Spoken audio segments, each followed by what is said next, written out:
don't know if it's working or not, so hopefully. Things are better today. Yesterday I had a little bit of an issue with my microphone volume being too low, so if you're watching video yesterday and you can't hear me, I'm sorry about that. I have a new battery in my microphone, so I'm hoping that today will be a little bit clearer, and I'm going to speak a little bit louder as well, and maybe have the microphone a little bit closer. Hope I don't deafen you this time. Go from one extreme to the next. But that's what life is quite often. It's one extreme to the next. 1 minute you're happy and healthy, next minute you're not. And I want to help you with that transition back to health again. Being happy and healthy is a privilege denied to billions of people that live with chronic illness, and I want to do what I can to help those people live a better life.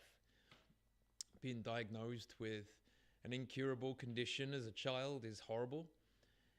It's not a nice experience for the child or the parents or anyone else involved. It happens to millions of children every year diagnosed with conditions that really affect their life, their ability to be a part of this world, with autism, ADHD, EDS, cancer, all these horrible things that people experience. But one of the worst things about living with these conditions as a child is not the actual experience of the condition itself, but the treatment from other people because you're different. And that's what I want to talk a little bit about today, because it's really important that people can understand how their behavior affects other people, especially children. When I was about, just before I started school, I was between the ages of 0 and 6. I had time in play school and things like that, but I didn't really notice that I was that different to other people, because before school, I only interacted with my family and family close friends. So I didn't have much experience with the general population. But that all changed at 6 years old, when you start primary school, or infant school first. So when I started infant school, one of my teachers noticed that my eyes didn't work properly. She's his eyes don't face the same direction. So my mum was like, okay, well, let's get him to the hospital and have his eyes checked. So it turns out I had what they called a lazy eye, a squint. This eye would basically go and do its own thing on its own without me being able to control it properly. And they were considering surgeries to try to, cut the muscles around my eye so that it would enable it to focus better. But luckily, through a lot of training, I managed to learn how to control the muscles in my eyes, which gave me a really freakish ability to move my eyes independently, which really freaked people out at school. But I was a fairly normal kid still. I got bullied a little bit, but most kids have some kind of bullying and they get over it and nothing happens. But unfortunately, not everyone is the same. And having the condition that I have means that my body is, under normal circumstances, reasonably okay, unless I have impact, unexpected impact, or regular impact. For example, things like playing sports, running, throwing balls, catching, riding a bike, just generally playing as a kid is dangerous. And I would keep getting all these random injuries all the time. I fell off of a chair. I was literally just standing on a chair to get a toy out of a cupboard, and I fell off the chair and broke my arm. I broke this arm, I broke the radius and the ulnar. They were snapped, and they were both twisted and overlapping each other like that in my x-ray. So I had to have surgery, and they pulled my arm back together, and then they linked the radius and ulnar back in position, and I had a cast on my arm for a few weeks. During this time, bear in mind, I'm right-handed. I write with my right hand. My right hand was in a plaster cast for 6 weeks. I could not write with my right hand. And my teacher had the nerve to complain that my handwriting with my left hand wasn't up to standard. I wasn't good enough at writing with my left hand. I'd never written with my left hand before. And she was like, you need to improve your handwriting. I've got a broken arm, you stupid woman. And then that was the beginning of me realizing that the people around me, even the people that were supposed to be in higher positions, more authority, were the people you go to for advice. These people didn't know what they were talking about. And having this realization at 6 years old was a little bit weird to me. Like, why are the people around me acting so strangely to me? I would thought that everything that I was doing was completely normal, like having bad handwriting when I'd never written with my left hand. But this was not an unacceptable behavior. You must write perfectly with your left hand.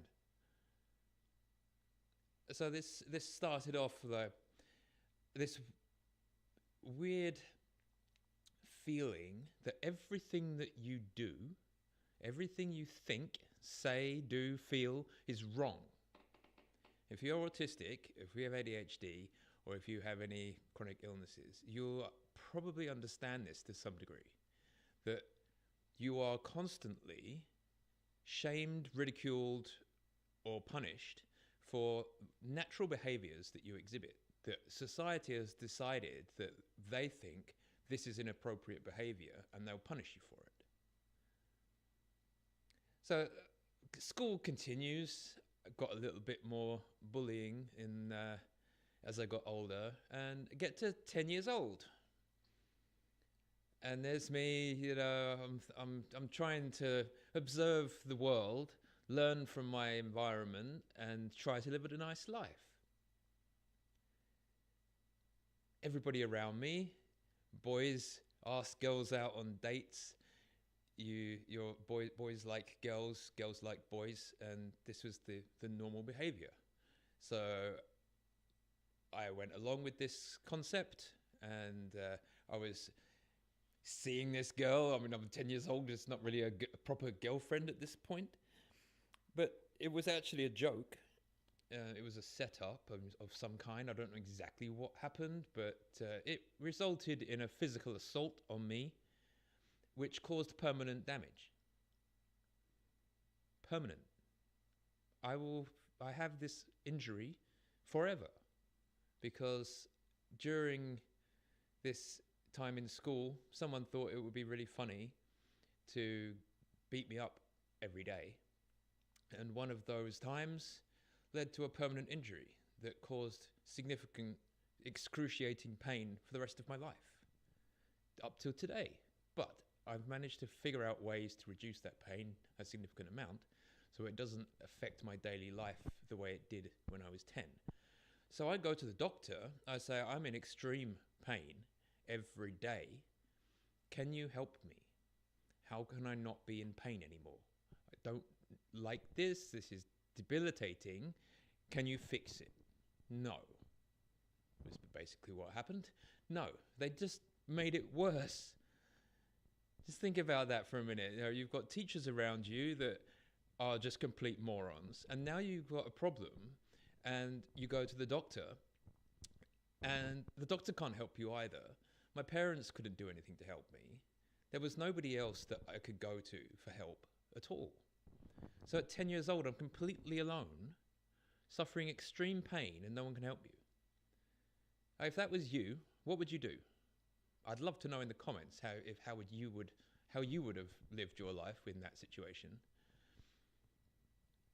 I naturally got quite depressed because the bullying got worse, because I'd started to act even more weird to the people around me. I behaved in ways that were inappropriate to their particular version of reality that they lived in. And the things that I did looked strange, looked out of place. Everything about me, the way I spoke, the way I walked, the way I taught, the way I did my exams, like the things that I enjoyed, the fact that I couldn't play sports, literally every single thing about my existence was shamed, ridiculed, and punished, or just made complete fun of constantly by every single person around me. Now, I think what that does to the psychology of a child. You're in chronic pain due to an injury that was caused to you by some people attacking you, physically, violently attacking you. Nobody can help you with that pain. And because of you're now in pain and everything's a bit weird, you start behaving even more strangely and then get bullied even worse. So when I got to secondary school, I finished junior school, I'm 10 years old, I do my 11 plus exam, and I get into a grammar school, which is in England, we have grammar schools and we have comprehensive schools. Grammar schools are better. They basically do a test where they assess your IQ, and if you're in the top of the results, you go into what we called grammar schools. So I'm in a grammar school, same one my mum went to. The first year that I was there, I did a competition. It was a talent show, and I was a magician at the time. I did magic shows just for fun. It wasn't a job or anything. It was just for my passion. I loved doing magic. It's why magic is one of the principles of BPM lifestyle. So I get up on stage in front of hundreds and hundreds of people and do a magic show, and I won the competition. I was top dog, 10-year-old winning the talent show doing magic, which was really amazing to me. It was an achievement that I was really proud of doing. And that led to even more bullying, even more ridiculous treatment from other people. And with the combination of the bullying and the chronic pain that I was in, and being a little bit weird because I couldn't play sports, and when you get to secondary school, you're forced to do PE lessons where you have some kind of a sport where a whole load of violent people run around causing violence to each other, like rugby, football, even things like basketball were dangerous because people would throw the balls at me, and any impact that I had on my body caused severe pain and damage that was way more extreme than other kids. Other kids would just fall over and get up and know nothing was wrong with them. I'd fall over and I'd be in hospital because something would break. My body was fragile. It was like I was made of rubber instead of bone. And when I had an injury, it didn't heal very fast. So I'm getting bullied every day now, every day, and I'm in chronic pain. So this leads to being a little bit depressed, having anxiety, because I knew that the second I get out of bed in the morning, I'm going to start living a whole day of hell that will continue until I go to bed. And then I'll sleep. And then I'll have to live another day of hell until I go to sleep. So I didn't want to wake up in the mornings and go to school. So my mum would be screaming at me every morning, get up, get up, get up. And then she'd be screaming and screaming and screaming, and I'd just be completely unconscious, lying there going, just wishing I couldn't get out of bed. But I had to get out of bed, I had to go to school, I had to endure non-stop torture every single day. And that's not good for any child to have to experience. And on top of that, I didn't really know my dad that much. Even he was there. He wasn't, he lived with us, but he worked so much that when he got home from work, he just slept, woke up for dinner and got back to sleep again, or he'd watch snooker and you couldn't talk to him while he was watching his snooker. So I very rarely spoke to my dad much. He felt more like someone who was living in my house than being an actual father. So I had no support from a male figure in my life. It was just my mum and my sister, basically, and they couldn't help me. There's nothing they could do to stop the bullies. There's nothing they could do to stop the pain I was in. So where do you go next? Doctors can't help you. Parents can't help you. Teachers can't help you. Teachers make it worse. Doctors make it worse. Nobody would help me with the bullying. I was completely alone. So what do you do in that situation? Well, the only comfort that I had was food. So I ate myself to the point where I was 100 kilos. I could barely walk. I was so sick in every way. All my chronic problems got worse. I couldn't breathe. I had asthma. I had all these weird allergies to everything. Every time I stood up, I was dizzy and I'd fall over all the time. I get lightheaded. I couldn't play sports. Every time I tried to do anything that involved coordination, my body didn't work properly. Now we have these words called dyspraxia, which describes this feeling of discoordinated body parts that don't do what you're trying to make them do. It's very common in autistic people to have dyspraxia. And so I couldn't do the normal things like riding a bike, swimming, playing sports, because when I did these things, I couldn't coordinate my body in a way that enabled me to do them properly. So this led to not having very much physical activity either. So I was eating too much, and I was unable to do the normal kind of exercise that everybody else would do as a child, i.e. play sports or running or this other stuff. But I couldn't go to a gym and lift weights. That wasn't allowed when you're a child. So I got bigger and bigger and bigger. The bullying got worse and worse and worse. And my symptoms of the chronic pain and everything else that I was dealing with just kept getting worse. And it got to the point where I'm 15 years old. Was drinking a bottle of vodka every week. I'd go to school every day, and then on the weekends I'd be blackout drunk every weekend because I was smart enough to be able to make my own ID and go and buy alcohol. I mean, the 90s was a weird time. 90s was a different world, man. Couldn't do that now. I mean, look at me. If I show you a photo of how I looked when I was 14, would you have served me alcohol if you were in a shop? If you did, you don't have any morals, basically, selling poison to a child. So I would drink way too much. I'd drink soft drinks. I'd drink 2 liters of soda every day. I'd eat chocolate bars, 5 at a time. Like on the way to school, I'd go buy 5 chocolate bars for £1 in Woolworths. If you're old enough to remember Woolworths in England, they had this massive pick and mix area, and then they always had this area where it was 5 chocolate bars for £1. And I had my own money because I was running my own business through all of this. So I got bigger and bigger and bigger, and to the point where I didn't want to be here anymore. I don't want to go into the graphic details of how I wanted to exit, but I didn't exit, and I lived to tell the story because I took control of my life. I could have let everybody else around me control me forever and stop me living my dream life and just accept the violence and the hate as normal and just eat myself and drink myself to death. But I decided that I would do something different. At that time, there was no internet. I didn't get the internet until I was 17. So I had no way of Googling symptoms. I couldn't look up fitness plans. I couldn't look up anything apart from go to the library. That was your internet. You go to the library and you search for books about things that you want to learn. So I thought, right, okay, if nobody else can help me, I'm going to have to learn how to help myself, because nobody else had any answers to any of the problems I was dealing with.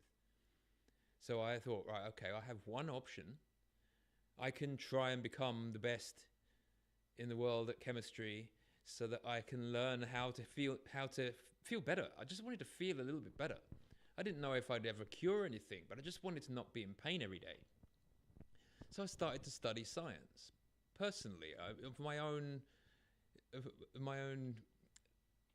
volition, though they got their own volition. I went to the library. I got books about general science stuff. I wasn't specifically into chemistry at the time. I had studied everything. I studied technology, electronics, physics, biology, chemistry, nature, anything to do with the natural world. I needed to know how it worked and how I could use that to my advantage.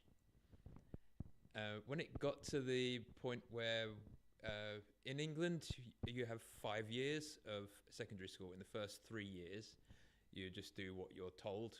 But in the last 2 years, when you do your GCSEs, you can select which topics you want to focus on. So I studied chemistry, physics, biology, and maths as my main 4 topics, and the other ones were slightly pointless. French, economics, technology was also quite useful, and English. But that led to more bullying because I was really, really into science, and I was the best in my school. And being the best at anything just means you get more bullied. So I was massively overweight. I was, relative to the other students, extremely good at chemistry and biology and maths. All the sciences, I was number 1 in the school for all of them. And the bullying got worse. It wasn't... I didn't enjoy one single day of being a kid. At lunchtime, I couldn't even be in the playground. It was too dangerous because I would be violently assaulted every day. I get death threats every day. I didn't know if I would be walking home one day and be ambushed by a load of kids and they would beat the shit out of me. I had no idea if that was going to happen or not, but that was threatened every single day. Imagine living like that. Chronic pain, chronic bullying, chronic fear of not knowing if they're going to try and kill you or not. All while trying to figure out how to become the best in the world to solve problems that nobody else has answers to. So I'm doing chemistry, physics, biology, and maths. I got A's for all of them. The only reason I didn't get A stars because we had to do coursework, and I hated coursework. I was always late. If you have ADHD, you know about deadlines and doing everything on the last second. So I did all the coursework was done like the day before. But I had a near photographic memory for science. I didn't need to do homework to remember it. It got to the point where I was 16 and the hell I was living in was just beyond comprehension for me. Like, this just non-stop pain. But by learning biology and chemistry, I learned how to control metabolism. I started to learn about mitochondria. I mean, what 15-year-old needs to be learning about mitochondria so they can figure out what energy balance means to figure out how they can lose weight? So I had to study all of this on my own. I have no help from many fitness instructors or doctors or anyone.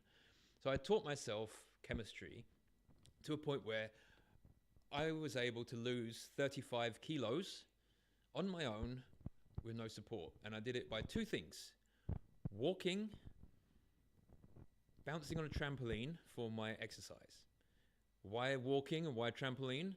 Well, I couldn't run because my joints didn't let me. My muscles didn't let me. I had this horrible fatigue all the time. I just felt like I was made of jelly.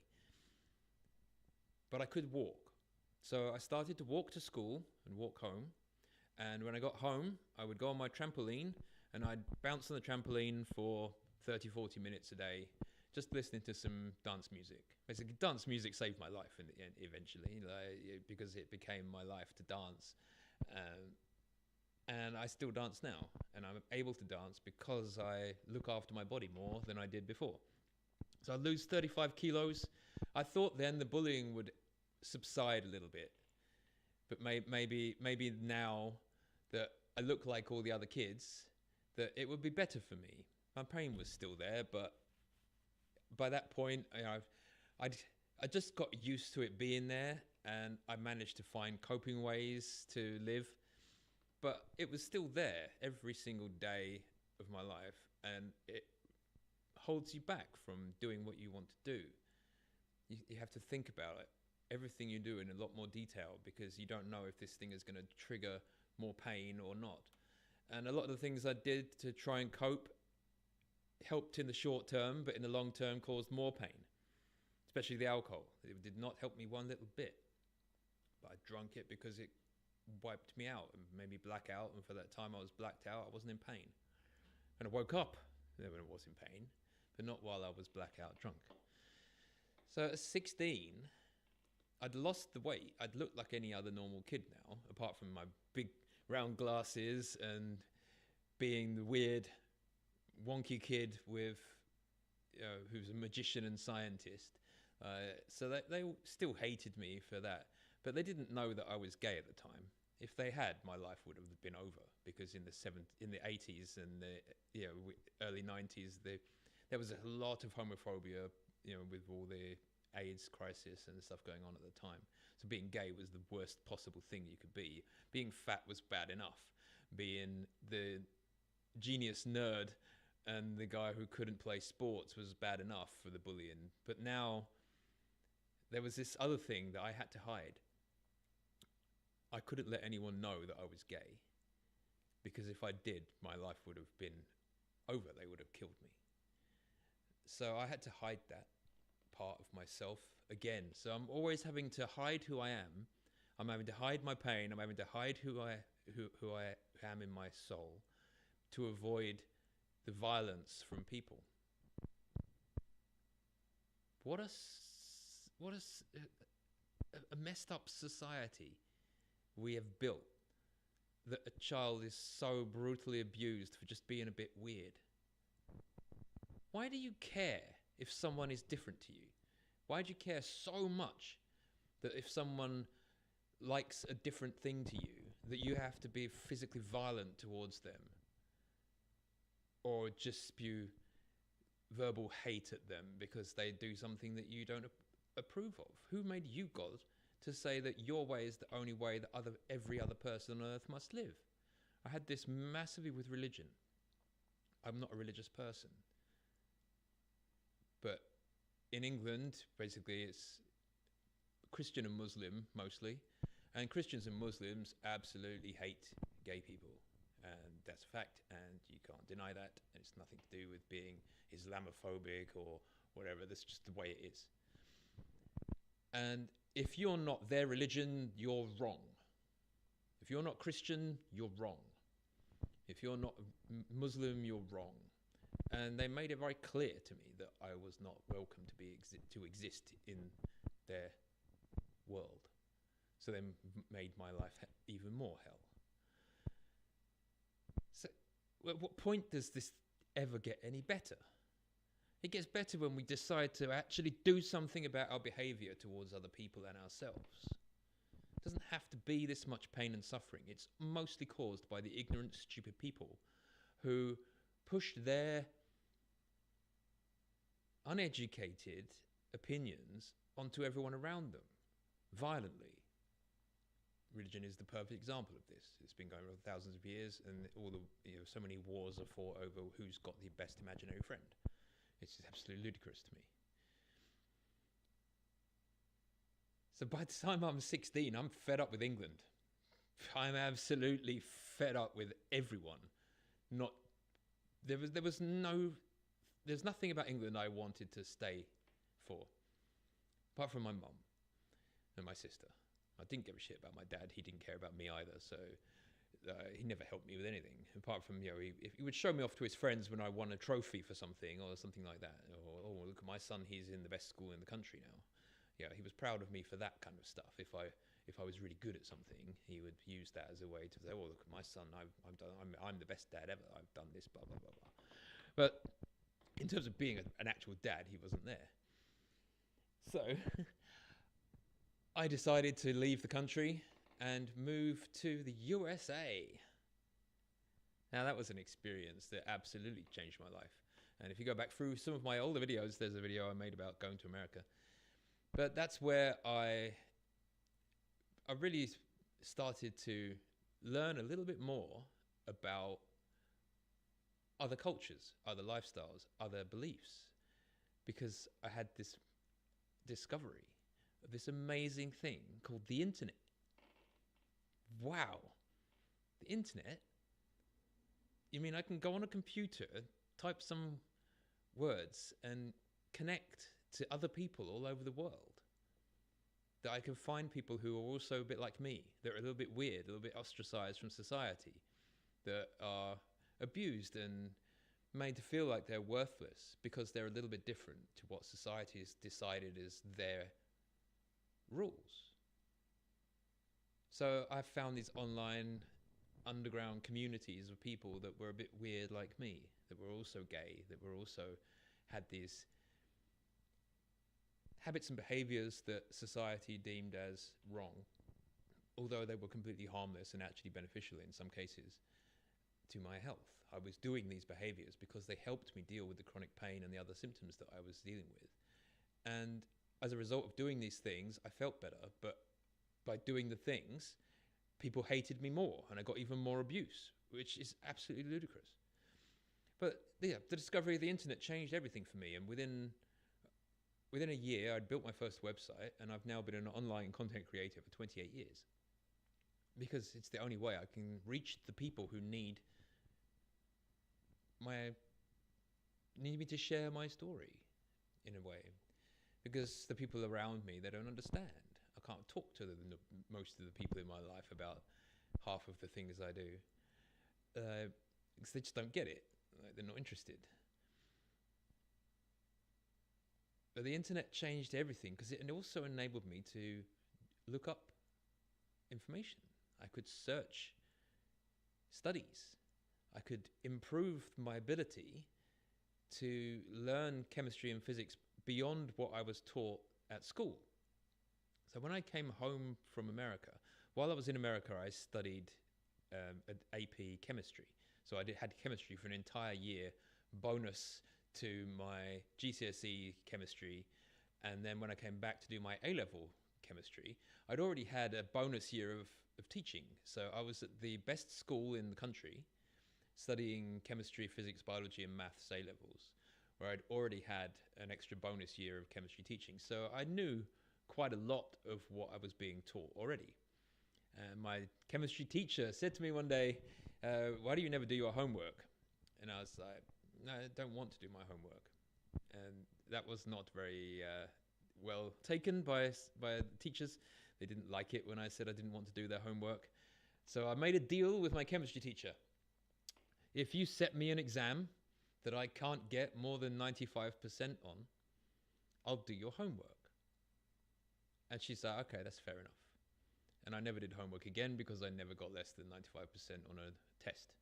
I wasn't very good at the writing parts of the A-levels, so I didn't get A's for my A-level because the coursework and all the writing essays, I'm not very good with language, in terms of written language.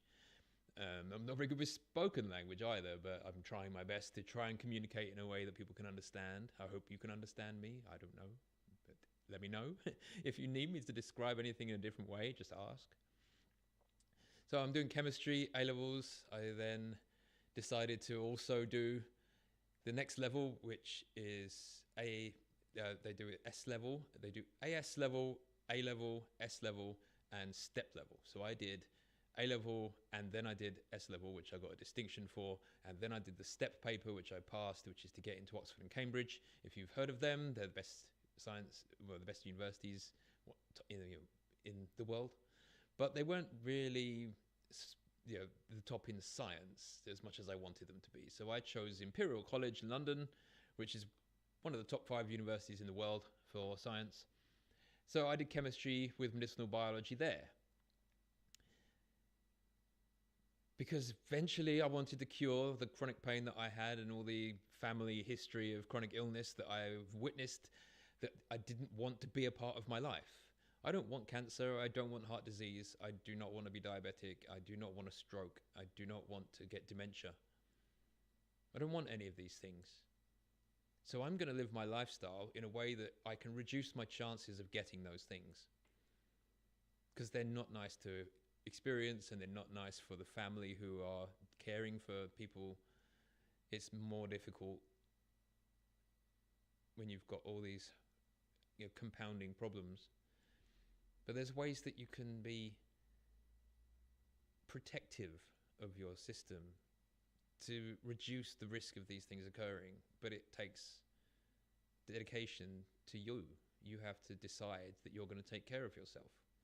And I can't make that decision for you. You have to decide, okay, from now on, I'm going to meet my needs. Learn what those are and learn how to meet them, and have some kind of structure that enables you to keep track of how well you'll meet your needs. That's what the BPM lifestyle is all designed to do, is to help you meet your needs, to reduce your risk of illness, and hopefully reduce the risk of developing one of these chronic catastrophic illnesses that kills 40 million people a year. And the thing is, it's all for free. You don't have to spend $15 trillion a year on healthcare. If you take care of your biological needs first, then you can try these other therapies or these other alternative treatments or whatever else you're looking for in terms of optimization, biohacking, and all these other things. But unless you're taking care of the basics first, all these other things are pointless. Because you probably may not even need any of these other treatments if you actually deal with the baseline problems of the fact that you're not meeting your basic needs. So that I've put all of this information that I learned into the course, which is free if you're at the summit. I can't make it free for everyone forever because I've got bills to pay like everyone else. This takes me time. It takes me research time. It's taken me 30 years of pain to figure this out. And I want to help people as much as I can, but I can't do it 100% for free all the time. So there will be occasions where I offer this for free, like this summit now, that's coming on the 1st of May. You have to make the decision to take care of your needs. But unfortunately, as society, what we've done is we've outsourced everything to other people. We outsource our health to our doctors and hospitals and pharmaceutical companies and supplement companies, while we are poisoned by the food companies and the alcohol and tobacco and other legal industries that are not supportive of your health. But you can't stop because your brain is hardwired to chase dopamine in whatever way it can, and the companies know that. They know exactly what buttons to press in your brain to make you do something. You are basically a chemistry-controlled puppet to these people because they understand the science and they hide it from you so that you don't understand it, and they put out so much misinformation that you can't tell what's real and what's not. And if you've never had chemistry experience and actually learn what is going on in the structure of reality, if you don't understand the structure of reality, you can be easily manipulated. And they do this every day. Through food, through media, through the electromagnetic field that you're surrounded by. Everything is designed to keep you distracted from your life, keep you consume as much as possible until you get sick, and then you're going to have to consume as many pharmaceuticals as they can prescribe you in order for you to manage the symptoms of the poor lifestyle habits that you've been programmed to exhibit. You've been programmed this way. It's your responsibility to understand that and break that programming that was built into you as a baby. You had no option. You were, whatever environment you came out into the world into, whether that's London or Australia or India or wherever you were born. I was born in London. In some cases, that would be regarded as a privileged place to be born. You know, London's world famous capital city, it's been around for a long time. Whereas being born in a hut in Africa and somewhere where there's a famine going on, this experience is not a particularly good one for the child, or born in a war zone or whatever. You know, we're born in the place we're born. Nothing we can do about that. And our parents and our teachers and our medical services and our friends program us with what they knew when they were babies. They were programmed by their parents, who were programmed by their parents. And gradually over time, we learn new things, but people like to cling on to their traditions.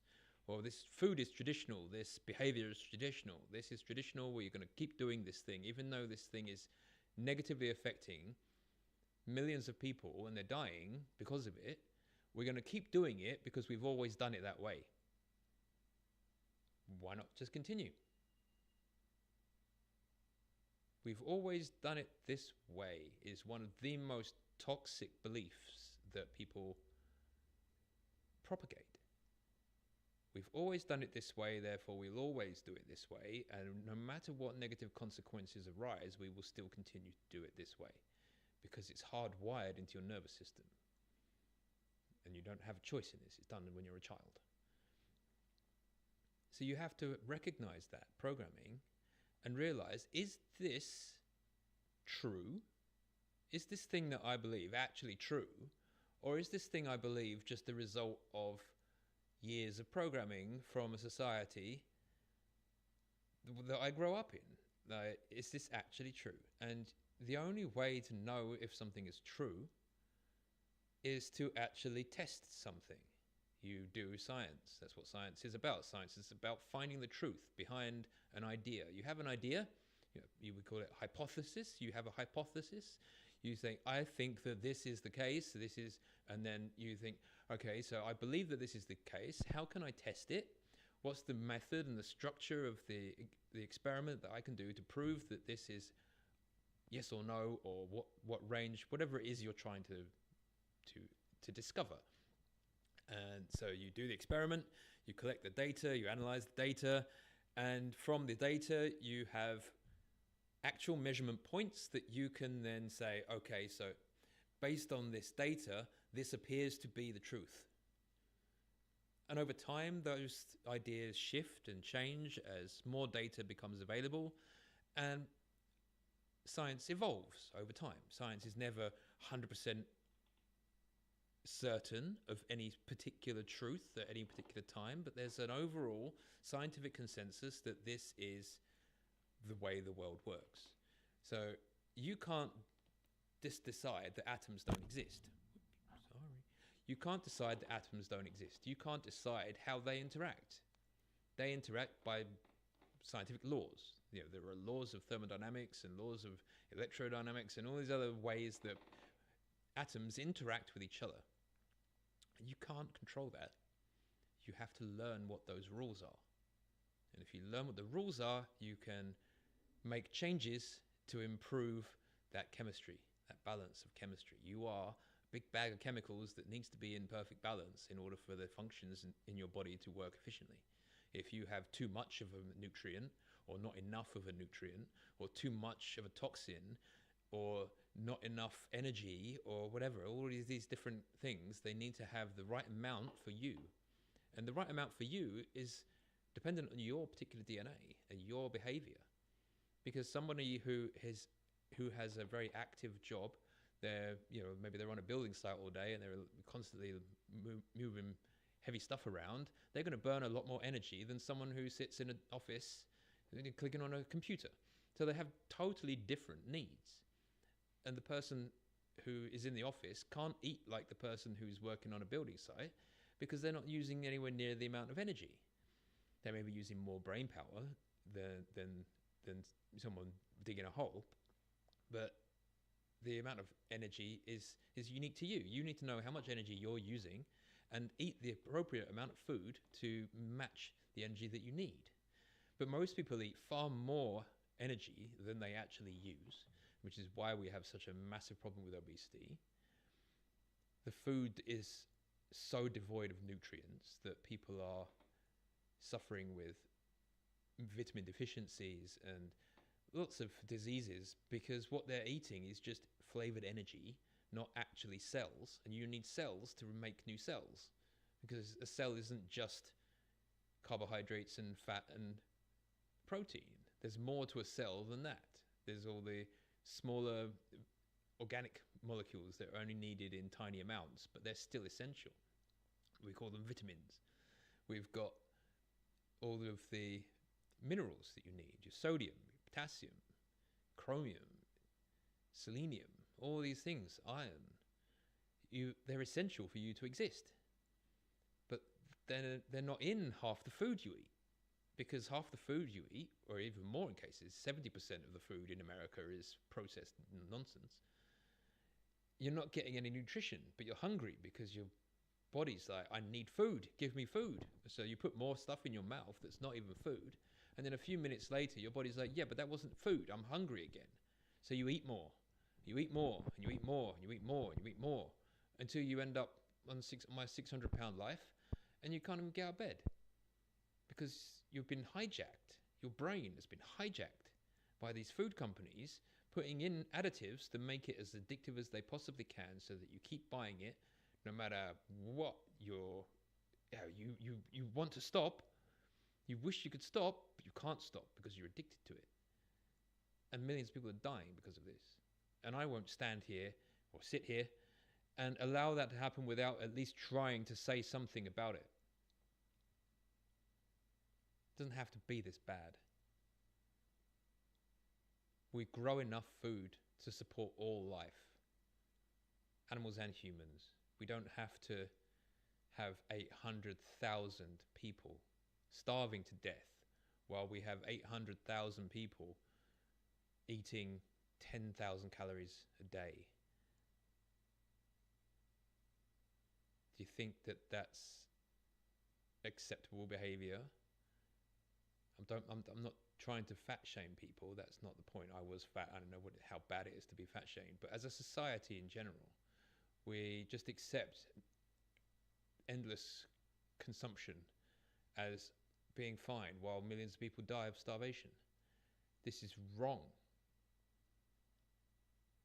How is this the normal behavior of society? It's just crazy.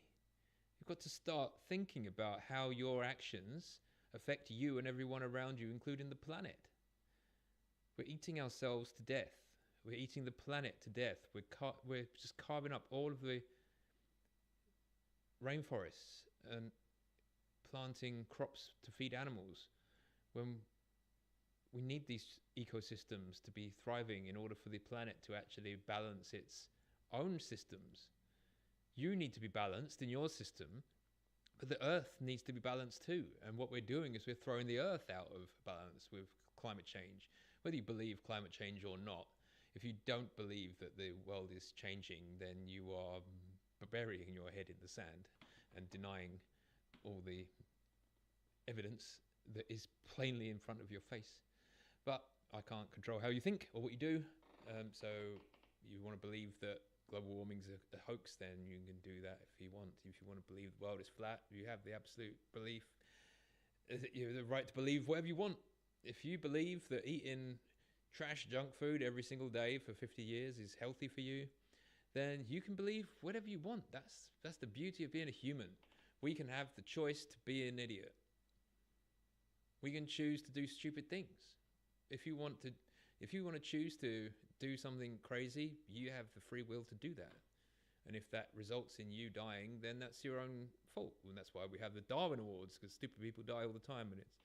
And it's just a natural process. But what you do to yourself is your business. But when that affects everybody else around you, it becomes everybody else's business too. And as a result of that, we live in this world now where 2 billion people have chronic illness.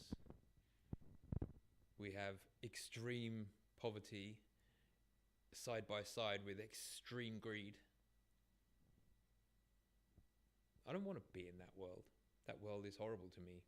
That's why I built this retreat in the middle of nowhere, far enough away from the toxic cultures that propagate hate and violence and disease.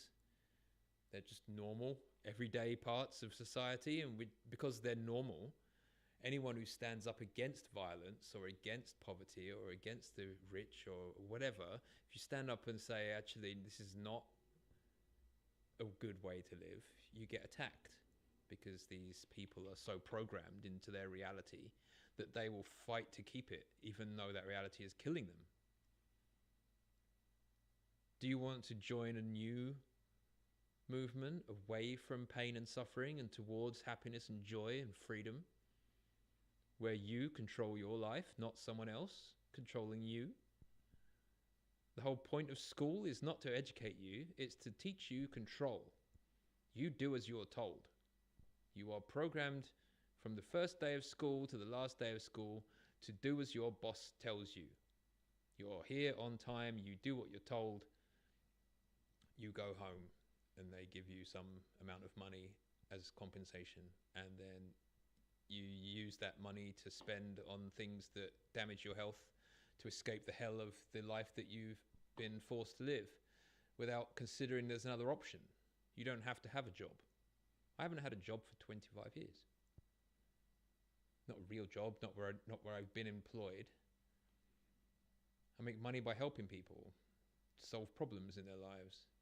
If you've got a problem, you want something built or designed or made or helped with coaching or whatever, then with my knowledge and experience, I can create something that improves the quality of your life, and whether that's in entertainment or education.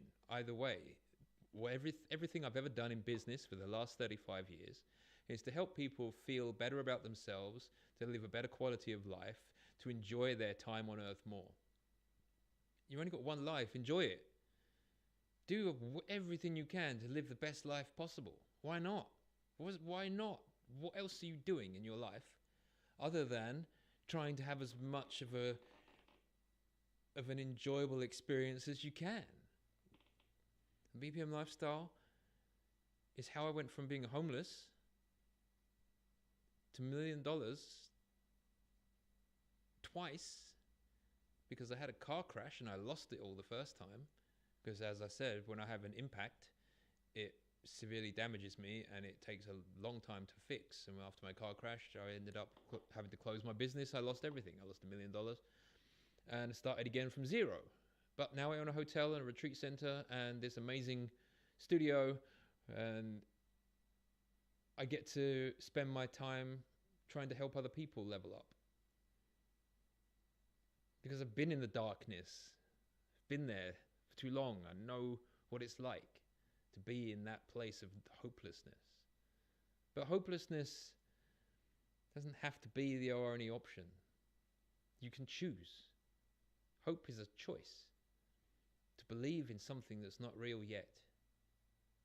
To look forward to things being better. But most people seem to think that life is supposed to get worse the older you get. But in my experience, it gets better and better.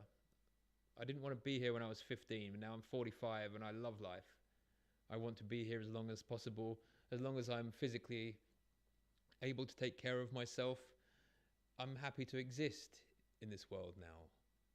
As long as I stay far away from these violent, angry, nasty people, which happens to be too many of them. But that's one of the benefits of being in a virtual environment like this, because their voices can be silenced to some degree by blocking their comments or whatever when they say vile things to people. You can't stop the physical abuse in a lot of cases. The governments don't even care about abuse of gay people. They're part of the problem. I mean, half the world it's illegal to be gay, so you've got all these people living these horrible lives where they have to hide who they are to protect their life. What kind of world have we built, man? It's disgusting. So much hate and violence for having a different thought to somebody else.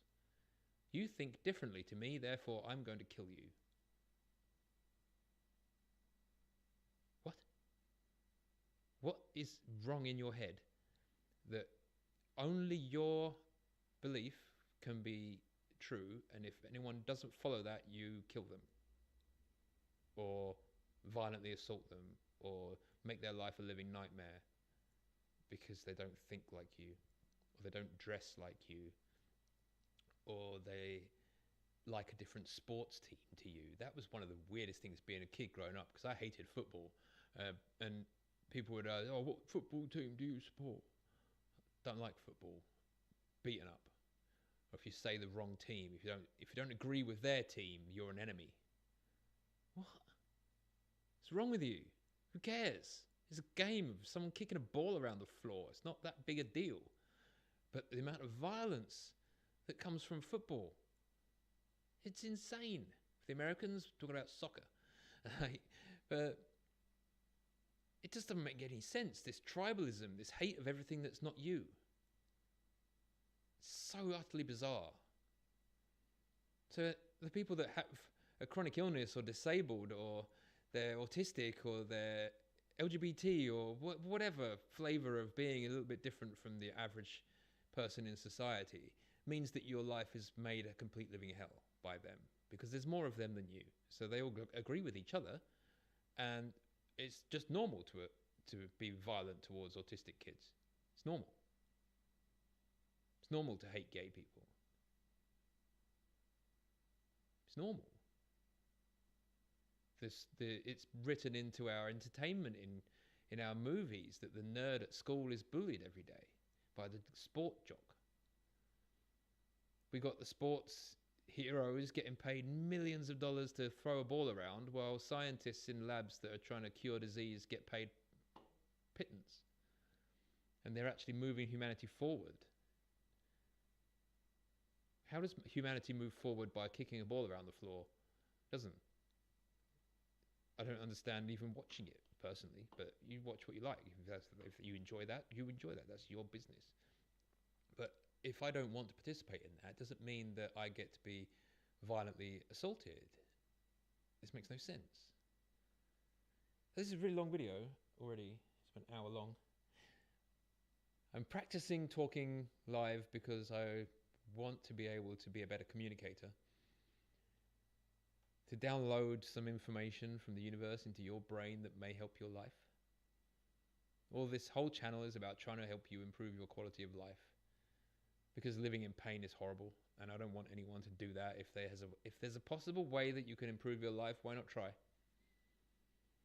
Why not try and change your toxic behaviors?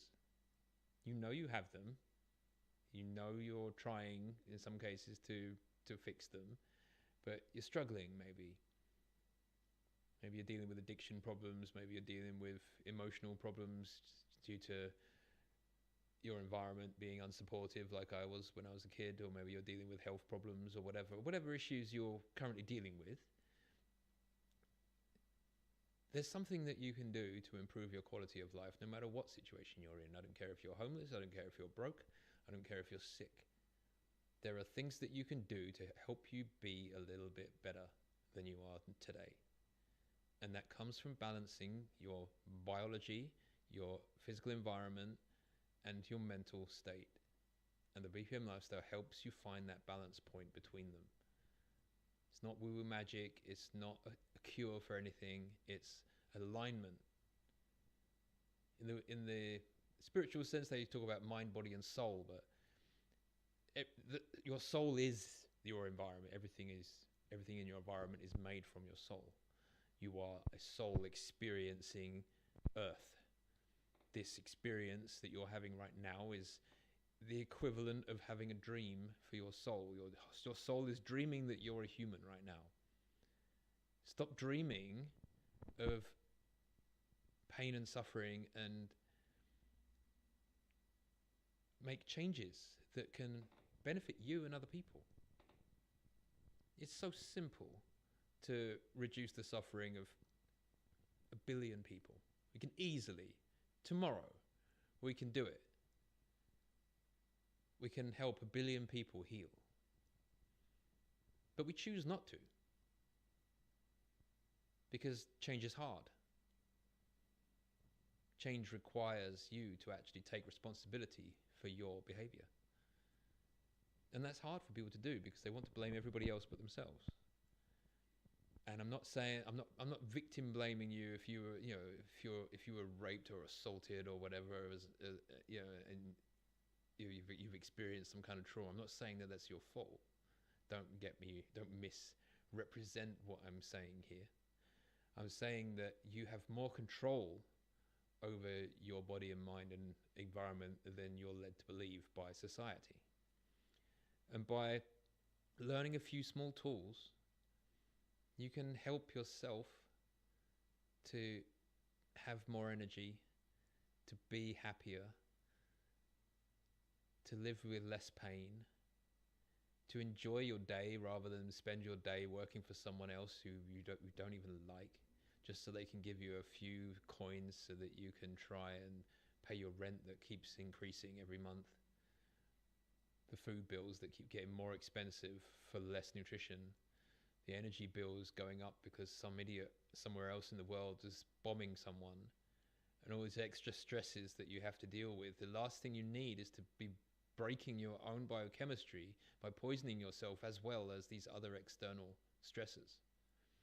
These external stressors will exist all the time. There will always be problems. You will never get to a point where you don't have any problems, but you will potentially get to a better place if you accept that there's a problem that you need to solve, and you take the first step towards figuring out how to fix that problem.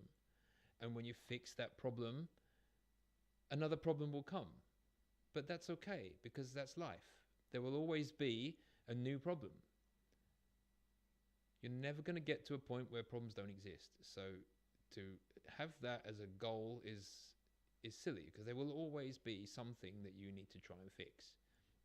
That's why the summit's called Fix Your Life for Free, because you will constantly need to fix things.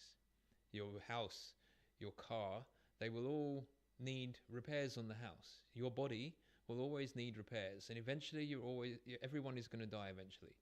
But how you go out of this world, you have more control over that than you are led to believe. You don't have to have such a massive chronic illness. Do something amazing. Do something no one's ever done before. I'm taking on a massive challenge now. I'm going to take on a $15 trillion industry. One on however many millions of people are involved in that industry. Because I think that making money from people's suffering is sad. I think it's a sad way to exist.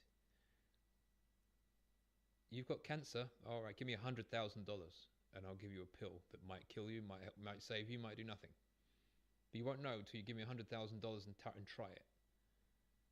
Maybe it'll work. Don't know. You won't have a house left or anything else. We're going to take everything you own because we know how much you want to live. And they will put whatever price tag they can on your life. You are a cash cow.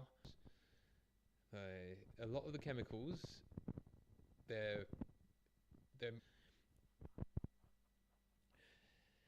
so do you want to be just like everybody else and die just like everybody else? Or do you want to change and try and be the 1% of people who actually care about themselves and the planet and want to help other people? If you want to join the 1%, then come and be a part of the BPM lifestyle movement. It's not just a system, it's a movement that I want to create of people actually living their dreams instead of living somebody else's dreams while they're miserable. That's no life. You should be able to do what you want, when you want, with who you want. Not be dictated to every minute of every day by someone else sitting in some office somewhere that you've probably never even seen, that controls everything about your life. I hate this concept that we've given our power away to like 1,000 rich people who control everything that you have. What? Who decided that was the way that the world should be? Why don't we help each other? Why don't we help each other be who we're supposed to be? Stop letting other people tell you how you should live. I'm not telling you how you should live. I'm trying to get you to live the way that you want to live. The tools in the BPM lifestyle are just ways to reduce your risk of developing chronic disease, and that's your choice whether you do them or not. You have the freedom to do them, or you have the freedom to not do them, and not doing them will lead to chronic illness. Doing them will reduce your risk. You have the choice. You can reduce your risk, or you can not bother and just die whenever your disease takes over. My friend died at 37 from a stroke. I don't want to die now from some random event that I have a possibility to control, to reduce the risk of happening. So join me on the 1st of May for the BPM Lifestyle Summit, and we can start a movement, because I don't care how many people are there? If I can help one person, great. If I can help 100 people, great. But I want to help millions. There's 2 billion people that need me right now because they're suffering with chronic illnesses that the doctors can't cure. And I'm not, I don't want to overinflate the ideas in the BPM lifestyle, but from the experience I have and the science knowledge that I've gained over the decades that I've studied science, I believe 100% that if you follow this system, your quality of life will be far better, like significantly better than it is right now. And all it takes is a choice to follow it or not. So I give you that choice, and I give it to you for free. Because no one helped me when I was 10. And if I put a price tag on it that means that a billion people can't do it because they can't afford it, then I would feel bad. So it's free. Not forever, but for now. I can't make it 100% free permanently because I've got bills to pay too. But by helping you and helping anyone else that is helped through you, because if I help you heal something and then you share that with someone else in your family and friends circle, and then they heal as well, and then they share it with their friends and family, it becomes a domino effect. We all lean on each other and spread happiness and health and joy instead of fear and pain and suffering. It's a choice. It's just a choice. You choose to live in fear and pain, or you can choose to live in joy and ecstasy. It's your choice. You have more power than you are led to believe. Unleash that power. Tony Robbins does an event called Unleash the Power Within, because you are more powerful than you can imagine, but you've been taught that you have no power because the billionaires don't want you to have power, because they only stay in power because they take yours. Or they don't really take your power. You give your power away to them. Intentionally, you give it away. Take control of it. Take control of what you put in your mouth. Take control of how you move your body, and your life will change. I guarantee it. It has to be that way because that's the laws of the universe. If you live in a constant state of excitement and joy, then half of your problems go away. Other people will try to stop you because they're so stuck in their miserable life that they don't want anyone else to look like they're improving their lives because it makes them look worse. That's the whole bullying and hate culture is. They don't want to see someone else succeed where they failed, so they try to drag you down with them. Don't let them drag you down to their level. Rise above them so high that they can't even see you anymore. And that's my message to the world. Take control of your life. Build your dreams. Who else is going to do it for you? No one. Either you do it on what? Just live in suffering. I've been regarded as a weirdo and a freak my entire life because I won't do what the normal people do. I'm not going to live that life of conveyor belt lifestyle. Go to school, get a job, find a wife, have a kid, retire. All the while giving all of my money and power to a few rich people so they can do whatever they want while you're working your ass off for nothing. Not the life I want to live. Not the life I've ever wanted to live. So I've lived a different life by choice. And you can have that choice too. I can't afford to do this, I can't afford to that. Stop making any excuses that money is a problem, because all of the BPM lifestyle is free.